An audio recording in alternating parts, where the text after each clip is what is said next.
PDIP, PDI Perjuangan sudah mengajukan Anies jauh-jauh hari dengan Edi Prasetyo. Nyatanya dicuekin sama Anies. Anies itu harus berpikir dia non partai. Salah kalau memelihara relawan sebelum kampanye. Yang benar mendekat kepada partai, baru relawan dibentuk. Kalau dia membentuk relawan, harusnya dia maju persorangan. Dia datang ke partai dengan membawa satgas. Ibu Mega saja sampai bilang, bukan begitu caranya memakai satgas hitam, suruh minta gotong Anies. Bukan begitu. Komunikasi kemarin sorenya kemana? Artinya banyak partai yang sudah kecewa dengan Anies. Oh gitu? Rasa-rasanya benar. Ada sebuah Instagram antara Anies dengan Pak Sandiaga Uno. Ada yang mengatakan bahwa Anies itu tengil. Ternyata benar dia tengil. Dan kepedean malah. Nyata-nyatanya siapa? Anies ini tidak ada yang peduli. Akhirnya Anies itu cuman bisa ke salon, bukan nyalon.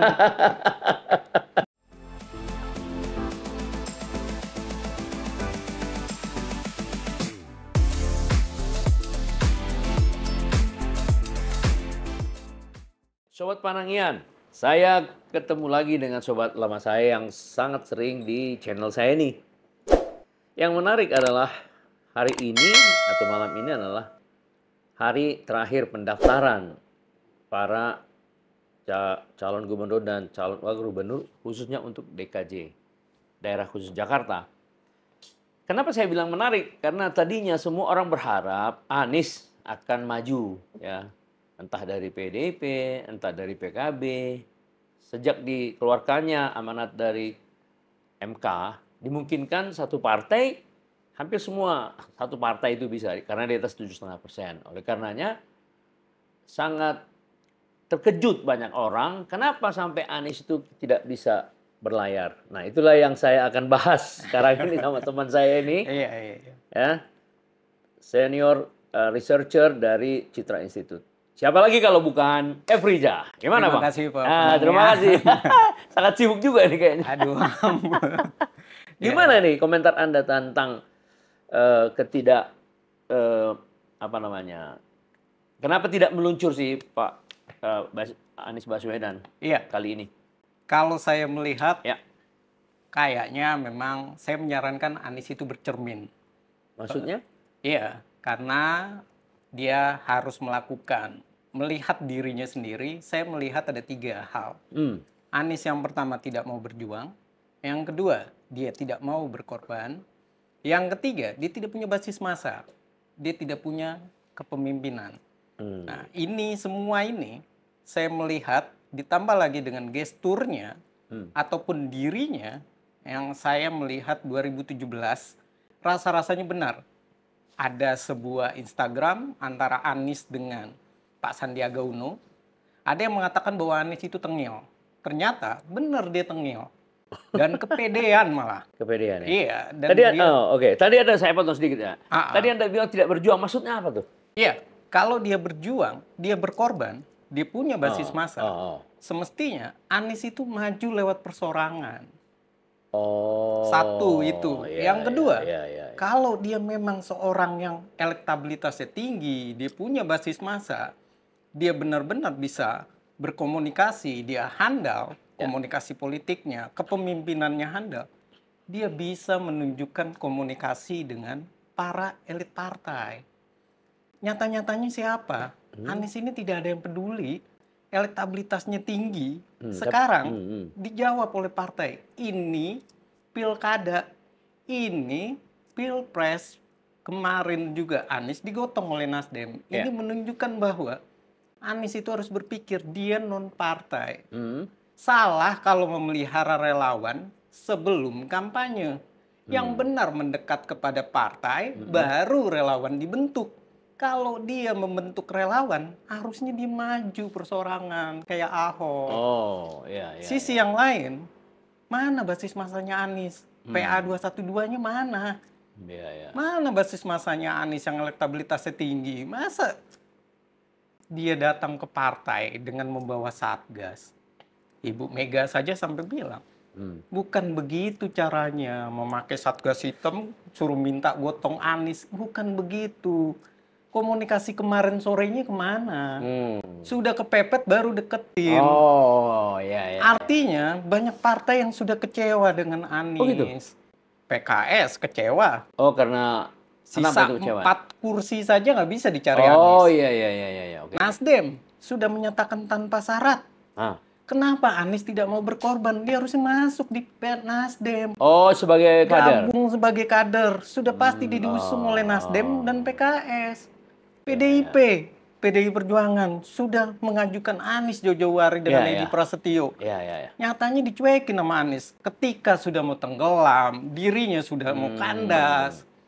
Dia tidak membaca, bahkan ya saya bilang, dia sangat kepedean, tidak membaca, tidak bercermin.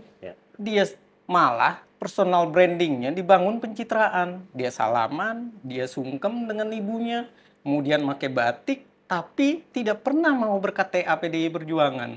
Tidak mau menunjukkan hormat kepada Megawati. Ya salah. Akhirnya Anies itu cuman bisa ke salon, bukan nyalon. Jadi ya kita harus bilang Anies itu ya layak lah nyalon. Nyalonnya nyalon ke salon, gunting rambut. Iya, dia hanya sampai di sana saja. Kemarin saya lihat foto. Orang mendaftar dia nyalon, tapi dia hanya salon aja. Nah, itulah elektabilitas gitu. Kenapa tidak ada penasehat yang bisa memberikan gagasan-gagasan yang Anda sampaikan ya? Ya, karena para penasehatnya Anies ini mungkin sudah memberikan gagasan, tapi Aniesnya tengil. Contoh saja, seorang non-partai masa membohongi AHY sebagai ketua umum Demokrat di PHP gitu loh. Posisinya dia butuh partai loh. Iya. Yang kedua, siapa yang sekarang akan teriak, akan tepuk tangan gagalnya Anies? Banyak. PKS seneng gagalnya Anies. Kenapa? Karena PKS tetap dapat wakil gubernur. PKS juga membuktikan bahwa Anies itu tidak mau berpartai, tidak mau menjadi kadernya, ya selesai. Yang kedua, yang bangga lagi, ya tentu Ahok bangga. Ahok itu punya pemimpin, punya masa, dia seorang pemimpin. Dia membuktikan itu, dan masa Ahok itu tepuk tangan, dia girang. Yang berikutnya yang sakit hati, AHY. Orang-orang yang mencintai AHY, tepuk tangan. Berikutnya Pak Jokowi, tepuk tangan para fansnya. Dan yang terakhir PDI Perjuangan gitu loh. Dia juga tepuk tangan. Bahkan bisa dikatakan dulu lu ngalahkan Ahok karena Ahok seleo lidah. Cuma karena isu identitas dia menang. Tapi sekarang malah PDI bilang lu gue prank. Lu bener-bener gue bikin malu gitu loh. Dan Anies itu salah. Semestinya dia bermain layaknya Airin. Maksudnya? Dia mancing dulu PDI Perjuangan, ditangkap. Dan hadir pun dia disuruh manut, dia ikut. Abis itu Bahlil masuk. Selesai sudah. Dan akhirnya dapat kan posisi itu. Sementara Anies mana deklarasi aman malah tidak aman. Mana yang punya basis massa? Malah bilang zolim. Yang zolim itu siapa? Orang satu orang kok mau ngebohongin partai, mau ngebohongin Demokrat. Satu orang mau ngebohongin Megawati. Ya keblinger.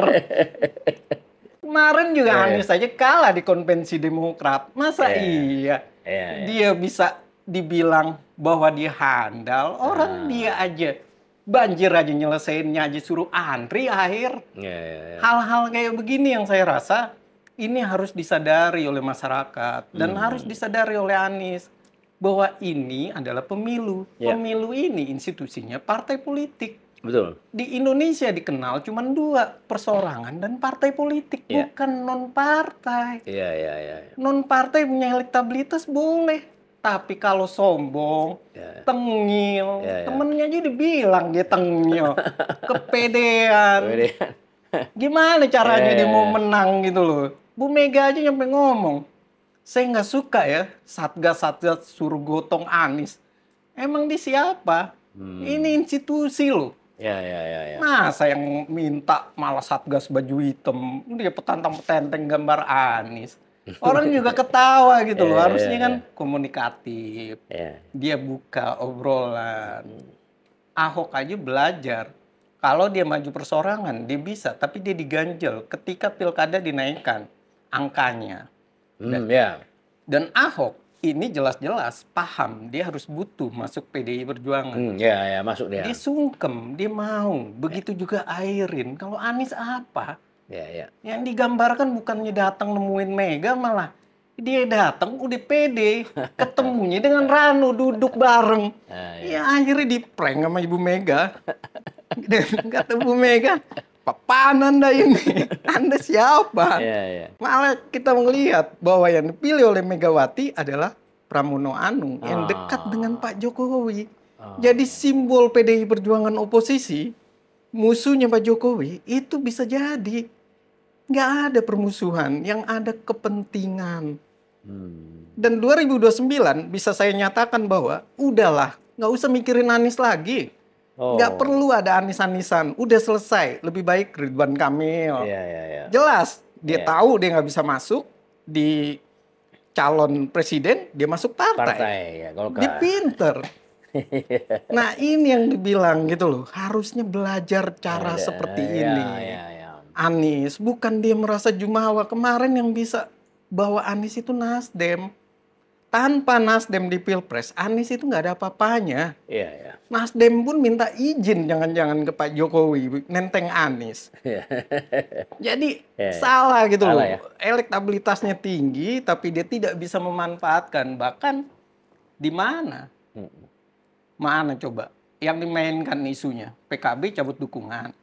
Yang dimainkan satu. Yang kedua yang dimainkan isunya apa? Bahwa PKB nantinya selain cabut dukungan akan bersama Anies dengan Muhaimin. Ya malu lah Muhaimin. Masa iya Pilpres turun ke level bawah? Nah itu jelas sangat tidak mungkin. Yang kedua yang dimainkan apa oleh mereka? Bahwa PKS, Ariza mundur, mau jadi wakil gubernur, kemudian PKS cabut mendukung Anies. 19 DPW PKS menyatakan mundur, PKS nggak akan mau. Karena ini kesempatan dia jadi menteri. Dia nggak mau 10 tahun jadi oposisi. Nggak mau dia gotong-gotong Anies, dia biayain logistik segala macam. Dia yang bersusah payah. Kader Anies itu, masanya Anies adalah masanya PKS. Iya, betul.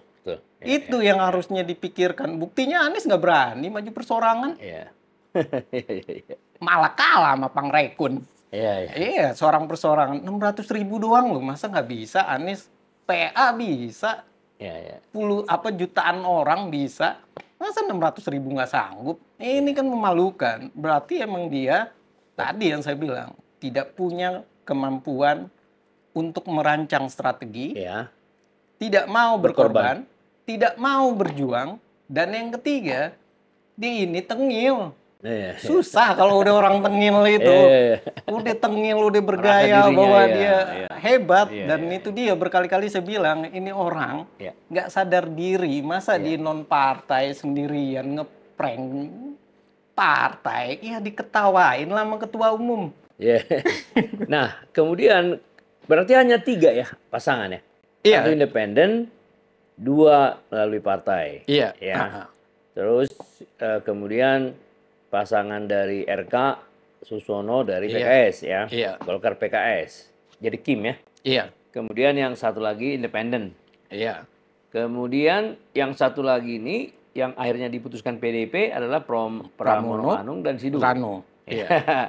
Gimana kira-kira petanya? Kurang lebih seimbang nggak mereka ini, bertiga ini? Kalau saya bilang ketiga-tiganya ini, Pak Jokowi senyum, dia bahagia dia. Oh, kenapa? Ya karena jelas Pramono dengan Rano itu orangnya Pak Jokowi. Pak Pramono pun mengakui berkali-kali. Dan itu sangat jelas. Dan yang kedua, Ridwan Kamil, ya tentu orang dekatnya Pak Jokowi. Jadi petanya, kekuatan mereka itu seimbang dan sama-sama belum bisa diterka. Namun, kedua-duanya itu sangat menyenangkan buat Pak Jokowi. Karena itu tadi yang saya bilang, bukan hanya Jokowi yang senang, banyak yang senang Anies gagal. Yang pertama ya tadi saya bilang, ada Ahokers, masanya Ahok, ada fansnya Pak Jokowi, kemudian ada Demokrat, dan ya itu tadi, ada PDI Perjuangan. Jadi saya rasa ini adalah terbaik, seorang calon-calon yang terbaik. Contoh, bagaimana Ridwan Kamil, kita tahu. Ridwan Kamil itu memang kekuatannya sudah jelas. Dia Jawa dari Barat. Golkar, dia di Jabar. Namun Ridwan Kamil ini, walaupun dia berbuat kesalahan dengan beberapa kali dia mendeskripsikan warga Jakarta, tapi dia berani untuk minta maaf. Contoh saja ketika dia bilang mengata-ngatai Jakarta waktu di 2011. Dia bilang, saya waktu itu belum ngerti politik, saya masih netizen. Jadi saya sadar, sekarang saya diserang balik, saya minta maaf. Yang kedua, Ridwan Kamil itu sebenarnya sudah bagus bahwa dia ingin pembangunan di Jakarta itu ke atas sepertinya. Itu konsepnya dia. Maka dia berkata bahwa warga P tinggal di sana, kerja di sana, ngafenya di sana. Tapi cara menerjemahkannya itu yang salah dari Pak Ridwan Kamil. Inilah yang menyebabkan akhirnya Ridwan Kamil itu banyak orang yang menyaksikan, bahkan menyatakan, kenapa Pak Ridwan Kamil itu di Jawa Barat malah nyaloninnya di Jakarta? Mengapa dia nggak bekerja di Jawa Barat aja, padahal kan dia orang Bandung? Nah, ini kan sebuah kesalahan, sekedar retorika saja. Karena dia juga tidak bisa untuk menjelaskan lebih detail, mudah, bahkan bahasanya lebih enak didengar gitu loh. Kalau dia bilang bahwa semestinya Indonesia itu nantinya Jakarta itu dibangun ke atas, itu menarik saya rasa. Bahkan Bang Panangian lebih ngerti lagi konsep pembangunan ke atas itu ketimbang ke samping yang biayanya mahal Jakarta kan. Lahan sudah tidak ada dan saya rasa itu hebat yang dibangun itu. Dan begitu juga apa yang dilakukan oleh Pak Pramono. Dia bilang bahwa saya punya kalian, saya ITB. Saya juga punya kepemimpinan, saya punya Sidul yang sudah pernah membangun Banten. Dan artinya ini semua adalah orang-orang yang baik bahasanya, perilakunya juga terpuji, cara mendekat kepada partainya juga layak, dan ini adalah politisi yang saya rasa ini adalah negarawan semua, ketimbang Anies kalau saya bilang. Jadi selesailah Anies, lebih baik dia memang ke salon aja udah daripada nyalon. Jadi memang petanya seimbang Anda katakan tadi. Jadi baru kelihatan nanti setelah mereka memulai komunikasi ya. Iya, karena kan sekarang ini mereka baru pendaftaran, belum menjelaskan visi misinya, belum membicarakan bagaimana strateginya atau kekuatannya, tapi dengan mengemas sebuah tanjidor, memakai khas Betawi, memakai oplet, itu sudah menunjukkan bahwa Sidul itu adalah representasi warga Jakarta. Dan pertarungan ini memang kalau kita lihat, pertarungan ini dalam posisi gubernurnya sama-sama pendatang. Karena Pramono ini kan digadangnya itu kan di Jawa Timur. Sementara Ridwan Kamil kekuatannya di Jawa Barat.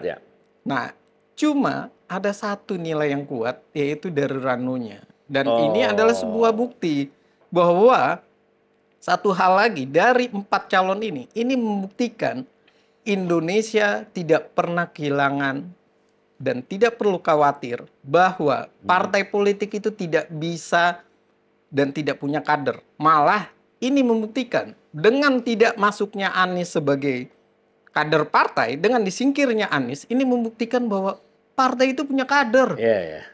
Dan tidak ada non-partai di Indonesia. Jadi siapapun yang mau untuk maju sebagai calon, sebaiknya memang ia harus masuk partai politik. Dan kalau emang elektabilitasnya tinggi, ya dia mendekat kepada partai politik dan siap untuk disuruh berkorban, berjuang. Nah, ini membuktikan rekrutmen partai politik di Indonesia sudah baik.